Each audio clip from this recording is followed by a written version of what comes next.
Hello guys! Welcome back again sa aking channel, and for today's video and tutorials, bali may tuturo ako sa inyo, lalong-lalo na sa mga nagme-message sa akin. Bali sasagutin natin at tuturuan natin step by step. Bali ang tanong kasi nila kung saan ba daw ako kumukuha ng music background na hindi nakaka-copyright, at yan ituturo ko sa inyo. At bago natin umpisahan, kung bago ka pa lang po sa aking channel, don't forget to like and subscribe para updated ka sa aking mga video. Kaya tara, let's go!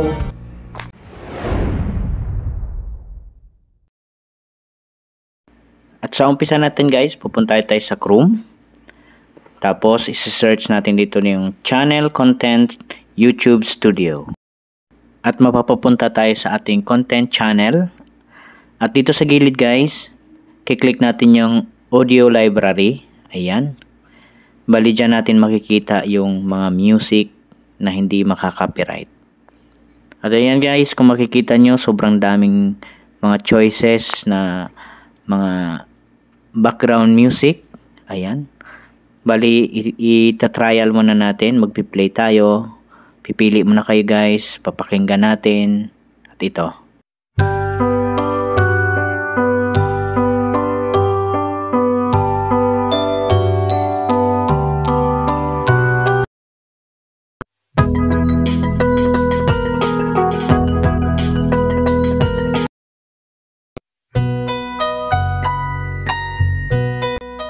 At dyan guys, pwede nyong isa-isahin, patugtugin, papakinggan nyo para makapili kayo ng best music para sa inyong video.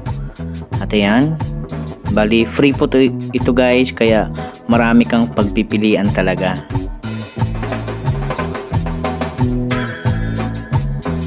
At kung may manapili na kayong kanta guys, yung para sa sounds nyo, kung makikita nyo dito sa gilid, ayan o, may download.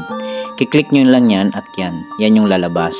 Bali, antayin nyo lang matapos, tapos click nyo yung open at dadalhin kayo dun sa pinagda-downloadan nyo. At pag na-download na guys, yan, pwede nyo pang dagdagan yung song na ilalagay nyo sa inyong video.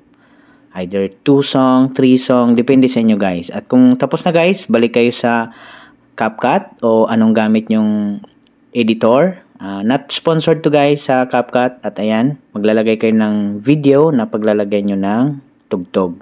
At sa baba guys, kiklik nyo lang yung sounds. Tapos ikiklik nyo yung folder.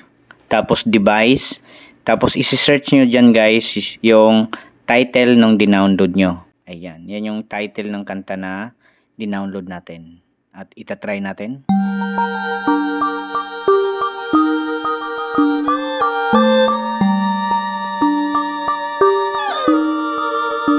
At pag okay na kayo guys, click nyo lang yung plus. Tapos, dadirect yan doon sa CapCut editor natin. At ayan, ito na yung sounds and video natin guys sa ating video, sa ating vlog. Ayan. Pwede nyo siyang i-edit guys. Pwede nyo i-split, putulin. Nasa inyo na po yan guys kung paano nyo pagandahin yung video nyo. Paano nyo ilapat yung sounds. Pwede nyo pahinaan, palakasan. Tapos, ayan, ipapakita ko sa inyo guys. Bali dito guys, i-ano natin, i-fade in. Bali, mahina mo na siya guys, tapos biglang lalakas. Ayan, yan yung ibig sabihin ng fade in. Tapos sa fade out naman guys, bali, pag malapit nang matapos yung kanta, bali, hihina naman siya. At ayan guys, pinutol ko siya. Clinic ko lang yung split. Tapos ni-remove ko siya. Bali, ito yung fade out. Ayan.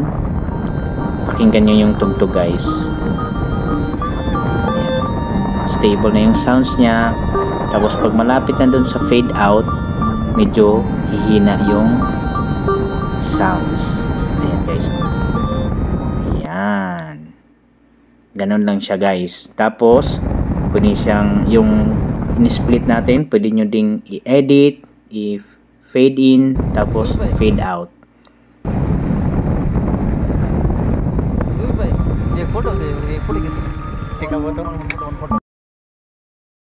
At pwede nyo ding palakasan yung volume nya guys, depende po sa inyo talaga. palakasan nyo siya, mahina. It's your choice para kumanda yung video nyo. At dito sa dulo guys, kung makikita nyo, lagpas na yung sounds natin. I-split natin guys. Tapos, delete yung dulo para tugma lang siya sa video natin. Tapos, i-feed out natin. At pagkatapos guys, pwede nyo na siyang i-export, i-save para i-upload sa inyong vlog. At ayun guys, ganun lang kadali guys. Bali, makukuha lang natin ang mga music na hindi tayo makaka-copyright dyan sa ating Chrome YouTube Studio. Ayan, sana nakatulong at nasagot ko ang mga nagme-message sa akin. At don't forget to share this video para makatulong din sa iba, lalong-lalo na sa mga content creator na nag-uumpisa pa. Kaya thank you so much guys for watching and supporting my channel. Bye bye, God bless, see you.